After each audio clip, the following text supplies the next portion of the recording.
आगे औरन आरम के लिए अपने हाथों से खाना बनाकर लाती है और उसे बड़े ही प्यार से खिलाती है। तो आरम ये सब देखकर बहुत ही खुश हो जाता है। उसके बाद औरन घर जा रही होती है तो वो काफी सैड रहती है। तो आरम उसे चेयरअप करने के लिए कहता है, हमारी शादी 1 हफ्ते में होने वाली है। अगर तुम इसी तरह अपना मुंह लटकाए हुए घूमोगी तो शादी के दिन तुम्हारे चेहरे पर ग्लो कैसे आएगा। प्लीज इस तरह उदास रहना बंद करो और खुश रहना सीखो। मुझे पता है तुम्हें मेरी फिक्र हो रही है, लेकिन तुम फिक्र मत करो, मुझे कुछ भी नहीं होगा। और यहाँ पर आरम औरन के साथ फ्लर्ट करने लगता है। तो औरन ये सब देखकर स्माइल करने लगती है और आरम औरन को किस करके काम पर चला जाता है। तो औरन ये सब देखकर स्माइल करती है। इधर रांग का बंदा रांग को बताता है कि वो पुलिस वाला हमारे पीछे हाथ धोकर पड़ गया है। अगर हमने उसे ठिकाने नहीं लगाया तो आगे चलकर वो हमारे लिए और प्रॉब्लम खड़ी कर सकता है। तो रांग जब ये सारी बातें सुनता है वो पूरी तरह से पगला जाता है और वो अपने बंदे को कहता है, अब पानी सर से ऊपर चला गया है। मैंने सोचा था कि वो मेरा रिश्तेदार बनने वाला है तो मैं उस पर रहम कर दूं, लेकिन अब नहीं, अब उसे ठिकाने लगाना ही होगा।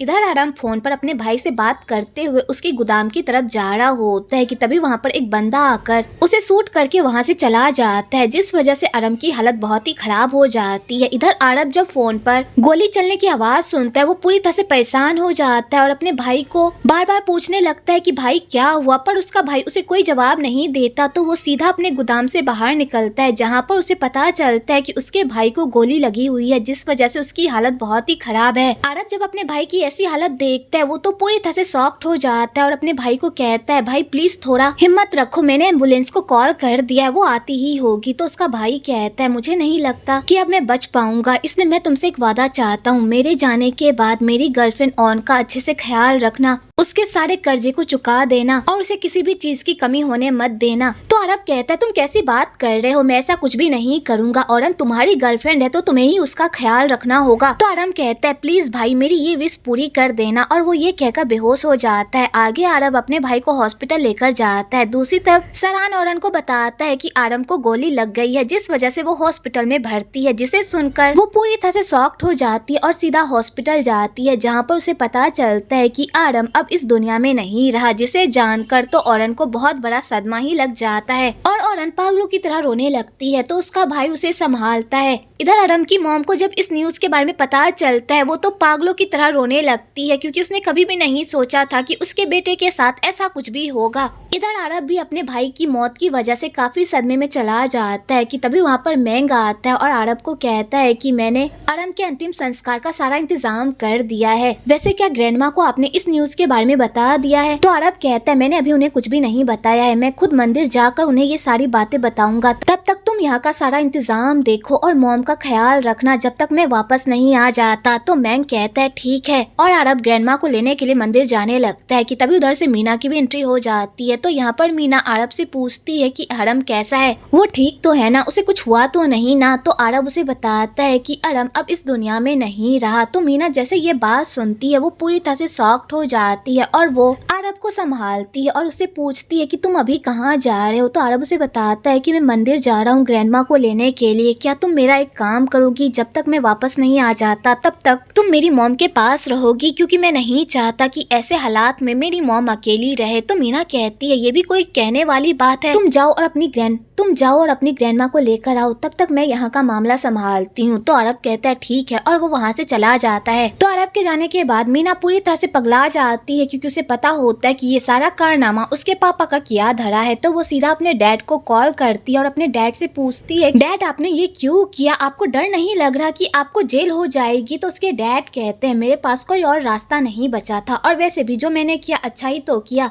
आरम के मरने के बाद औरन की शादी उस घर में नहीं होगी, और जब औरन की शादी उस घर में नहीं होगी तो तुम उस घर की इकलौती बहू बनोगी और सारी प्रॉपर्टी तुम्हारी होगी। तो मीना कहती है, लेकिन फिर भी डैड आपने जो किया है, अगर इस बारे में आरब को पता चल गया तो वो हम दोनों को बिल्कुल भी नहीं छोड़ेगा। तो उसके डैड कहते हैं, ऐसा कुछ भी नहीं होगा, आरब को इस बारे में कुछ भी पता नहीं चलेगा और ना ही किसी और को। मैंने ये काम इतनी प्लानिंग के साथ किया है कि किसी को भी इस बारे में कुछ भी पता नहीं चलेगा, तुम फिक्र मत करो। तो मीना कहती है, जो भी हो डैड, लेकिन आप केयरफुल रहिएगा। और मीना ये कहकर आरब की मॉम के पास जाती है उन्हें संभालने के लिए। तो यहाँ पर आरब की मॉम अपने बेटे के गम में इतना पागल हो गई होती है कि वो अपने बेटे आरम के मरने का इल्जाम भी औरन पर ही लगा देती है और उसे ही बुरा भला कहने लगती है कि उसी की वजह से उसका बेटा अब इस दुनिया में नहीं रहा। तो मीना भी इस मौके का भरपूर फायदा उठाती है और वो आरब की मॉम के दिमाग में औरन के खिलाफ जहर भरने लगती है, जिस वजह से आरब की मॉम का गुस्सा 7वें आसमान पर पहुंच जाता है और उन्हें लगता है कि उनकी सारी प्रॉब्लम की जड़ कोई और नहीं बल्कि औरन है। औरन ने जिस दिन से उनके घर में कदम रखा है उसी दिन से उनके घर को नजर लग गई है और वो यही सारी बातें कहकर फूट फूट कर रोने लगती है। तो मीना यहाँ पर उसे संभालती है, पर वो अंदर ही अंदर काफी खुश हो रही होती है कि फाइनली आरब रास्ते से हट गया, क्योंकि अब ग्रैंडमा की सारी प्रॉपर्टी आरब की हो जाएगी और आरब से शादी करने के बाद वो ग्रैंडमा की सारी प्रॉपर्टी पर इकलौती राज करेगी और वो यही सब सोच सोच कर काफी खुश हो रही होती है। इधर ग्रैंडमा अपने पोते आरब की लंबी उम्र के लिए मंदिर में पूजा पाठ कर रही होती है, तो उनका पूजा पाठ में बिल्कुल भी दिल नहीं लग रहा होता और उन्हें बहुत ही बेचैनी हो रही होती है और उन्हें ऐसा लग रहा होता है कि कहीं ना कहीं कुछ न कुछ जरूर बुरा हुआ है कि तभी वहाँ पर आरब आता है और अपनी ग्रैंडमा को बताता है कि आरब अब इस दुनिया में नहीं रहा। तो ग्रैंडमा जैसे ये बात सुनती है वो तो पूरी तरह से सदमे में चली जाती है, क्योंकि वो जिस पोते की लंबी उम्र के लिए मंदिर में पूजा पाठ कर रही होती है अब वो पोता इस दुनिया में नहीं रहा होता, जिस वजह से ग्रैंडमा पूरी तरह से पागलों की तरह रोने लगती है।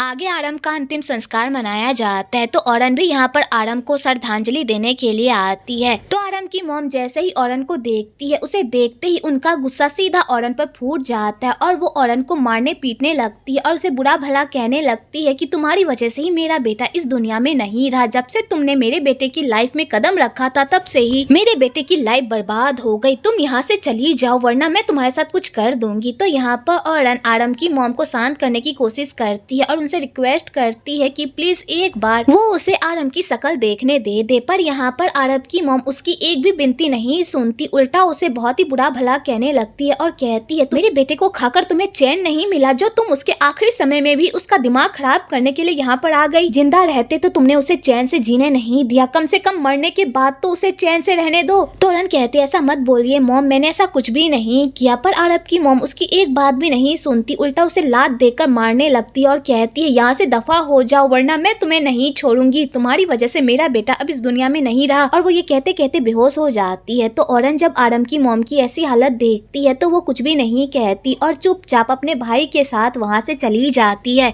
जैसे ही औरन वहाँ से जाती है कि तभी उधर से आरब ग्रैंडमा के साथ मंदिर में आता है। तो यहाँ पर ग्रैंडमा जब अपने पोते की ऐसी हालत देखती है तो वो फूट फूट कर रोने लगती है और अपने पोते से पूछती है कि तुम मुझे इतनी जल्दी छोड़कर क्यों चले गए। कि तभी वहाँ पर आरम की मॉम आ जाती है जो अपना सारा गुस्सा ग्रैंडमा पर निकालती है और ग्रैंडमा को कहती है अब तो आप खुश होंगी ना, क्योंकि आप ही की वजह से आज मेरा बेटा इस दुनिया में नहीं रहा, क्योंकि आपको ही उसकी शादी की इतनी जल्दी थी जिस वजह से आपने उसकी पूजा पाठ में दखल दी, जिसका परिणाम आज मेरा बेटा मेरे साथ नहीं है। अगर आपने मेरे बेटे को पूजा पाठ के लिए मंदिर भेज दिया होता तो आज वो सही सलामत मेरे पास होता। तो ग्रैंडमा कहती है तुम क्या कह रही हो, मैंने ऐसा कुछ भी नहीं किया, मैंने कभी भी नहीं सोचा था कि आरम के साथ ऐसा कुछ भी होगा। तो उसकी मॉम कहती है सासू माँ झूठ बोलना बंद कीजिए, आज मेरे आरम की जो हालत है वो सिर्फ आपकी वजह से है। आपकी वजह से आज मेरा बेटा इस दुनिया में नहीं रहा। अगर आपने मेरे बेटे को मंदिर में जाकर पूजा पाठ करने दिया होता तो आज मेरा बेटा सही सलामत होता, आज मेरे बेटे की ऐसी हालत नहीं होती और ना ही मेरी गोद सुनी होती। आपकी वजह से मेरा बेटा इस दुनिया में नहीं रहा, जिसके लिए मैं आपको कभी भी माफ नहीं करूंगी। और यहाँ पर आरब की मॉम अपना सारा गुस्सा ग्रैंडमा पर निकालने लगती है। तो यहाँ पर आरब अपनी मॉम को संभालता है,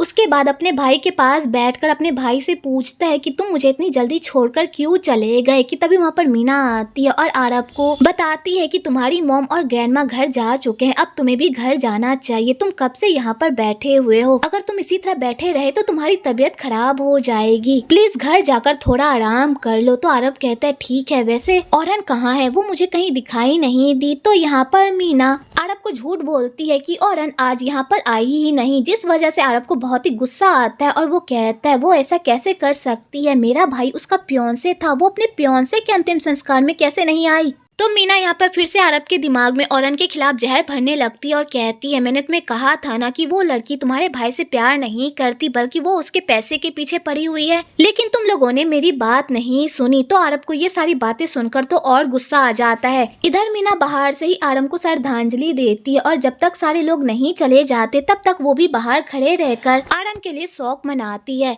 अगले दिन मिमी और सरान आरम को लेकर बातें कर रहे होते हैं तो मिमी कहती है जिसने भी आरम के साथ ये किया है वो पक्का उसका दुश्मन होगा। आरम एक पुलिस ऑफिसर था, उसके बहुत सारे दुश्मन होंगे जो उसे रास्ते से हटाना चाहते होंगे। वैसे औरन तुम्हें कुछ पता है कि ये सब आरम के साथ कौन कर सकता है? तो औरन जब ये सारी बातें सुनती है तो उसे याद आता है कि आरम ने उसे बताया था कि रांग बहुत सारे इलीगल काम करता है और वो उसी के पीछे पड़ा हुआ है। तो औरन जब ये सारी बातें सोचती है तो उसे लगता है कि आरम की मौत के पीछे कहीं ना कहीं रांग का हाथ है, पर वो ये बात किसी को भी नहीं बताती क्योंकि वो खुद ही कंफर्म नहीं होती। इधर आरम की मॉम ग्रैंडमा से बिल्कुल भी बात नहीं करती बल्कि उनसे गुस्सा रहती है। तो यहाँ पर ग्रैंडमा आरम की मॉम को समझाने की कोशिश करती है कि आरम की मौत में उसका कोई कसूर नहीं है, पर आरम की मॉम ग्रैंडमा से बात ही नहीं करती बल्कि उनसे दूरी बनाकर रखती है, जिस वजह से ग्रैंडमा को काफी बुरा लगता है क्योंकि उन्होंने कभी भी सपने में भी नहीं सोचा था कि आरम के साथ कभी भी कुछ भी बुरा हो। इसलिए वो हार नहीं मानती और अपनी बहू को मनाने की कोशिश करती है और कहती है तुमने अगर अपना बेटा खोया है तो मैंने भी अपना पोता खोया है, मैं भी उसे अपने बेटे की तरह प्यार करती थी, मैं नहीं चाहती थी कि उसके साथ कभी भी कुछ भी बुरा हो। हाँ मैं मानती हूँ कि मैंने चाहा था कि उसकी शादी पहले हो जाए, उसके बाद ही वो पूजा पाठ करने के लिए मंदिर जाए, लेकिन मैंने कभी भी नहीं सोचा था कि उसके साथ कुछ भी बुरा हो, इसलिए तो मैं उसके बदले मंदिर में गई थी पूजा पाठ करने के लिए ताकि उसके ऊपर से सारी बला टल जाए, लेकिन मैं चाह कर भी कुछ भी नहीं कर पाई। जितना तुम्हें आरम के जाने का दुख है उतना मुझे भी है, मैंने भी उसे अपने बेटे की तरह पाला है तो मैं उसका बुरा कैसे चाह सकती हूँ। और यहाँ पर ग्रैंडमा अपनी बहू को मना लेती है क्योंकि आरब की मॉम को पता होता है कि ग्रैंडमा अपने पोतों से बहुत प्यार करती है और वो उनके लिए कभी भी बुरा नहीं सोच सकती। आगे आरम के अंतिम संस्कार का आखिरी दिन आ जाता है तो सारे लोग आकर उसे श्रद्धांजलि देते हैं। तो यहाँ पर औरन भी आती है आरम को श्रद्धांजलि देने के लिए। तो आरम की मॉम जैसे ही औरन को देखती है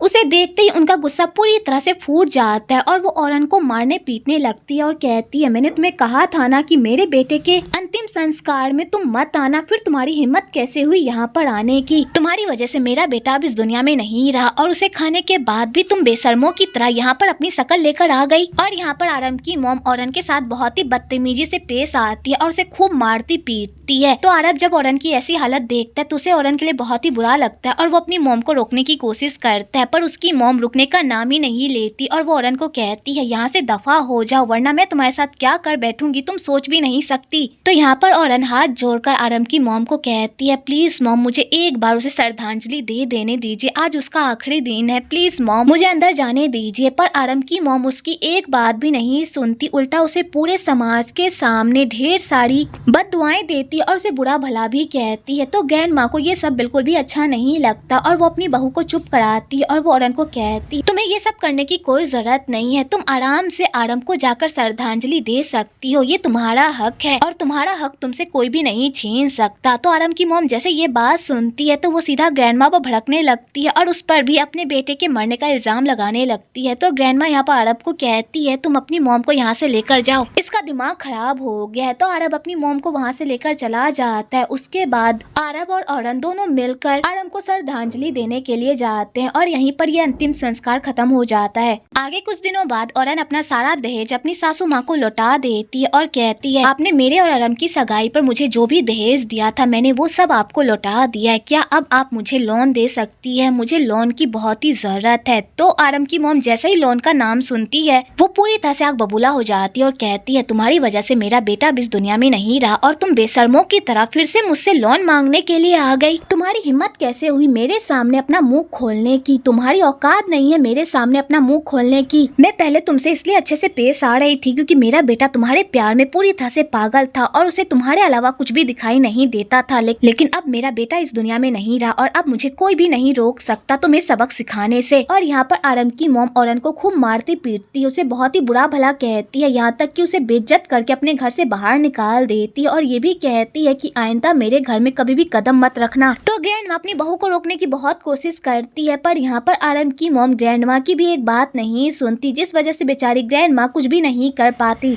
आगे रांग को जब औरन की ऐसी हालत के बारे में पता चलता है तो वो ठहाके मार कर हंसता है और वो काफी खुश हो रहा होता है कि अब औरन के पास ऐसा कोई भी सपोर्ट नहीं है जो उसका कर्जा चुका सके। अब औरन को किसी भी कीमत पर हार माननी ही होगी और उसके सामने झुकना ही होगा। और रांग यही सब सोच सोच कर काफी खुश हो रहा होता है कि बहुत जल्द औरन उसकी वाइफ बनने वाली है और उसकी बेटी उस खानदान की मालकिन। इधर सरान जब अपनी बहन की ऐसी हालत देखता है तो उसे अपनी बहन के लिए बहुत ही बुरा लगता है कि तभी वहाँ पर ग्रैंडमा आ जाती है औरन से बात करने के लिए और वो औरन को कहती है, मेरी बहू ने जो तुम्हारे साथ किया वो बहुत ही गलत किया, इसलिए मैं अपनी बहू की तरफ से तुमसे माफी मांगने के लिए आई हूँ। उसे तुम्हारे साथ इस तरह बिहेव नहीं करना चाहिए था, आफ्टर ऑल तुम हमारे खानदान की होने वाली बहू हो। तो औरन कहती है, कोई बात नहीं ग्रैंडमा, मैं उस खानदान की होने वाली बहू थी, अब मैं नहीं हूँ। तो ग्रैंडमा कहती है, मुझे पता है तुम मेरे पोते से इसलिए शादी कर रही थी क्योंकि तुम अपना कर्जा चुकाना चाहती थी, लेकिन अब मेरा पोता इस दुनिया में नहीं रहा और तुम्हारा कर्जा धस का धस ही बना हुआ है। तुम्हें पता ही होगा कि मैं अपने पोते की शादी जल्दबाजी में क्यों करवाना चाहती थी, क्योंकि मैं अपने पति का पुनर्जन्म करवाना चाहती और उनका पुनर्जन्म उसी लड़की के कोख से हो सकता है जिसका जन्म खरगोश साल में हुआ हो और तुम्हारा जन्म खरगोश साल में हुआ है। अब मेरा छोटा पोता तो इस दुनिया में नहीं रहा, इसलिए मैं चाहती हूँ कि तुम मेरे बड़े पोते आरब से शादी कर लो।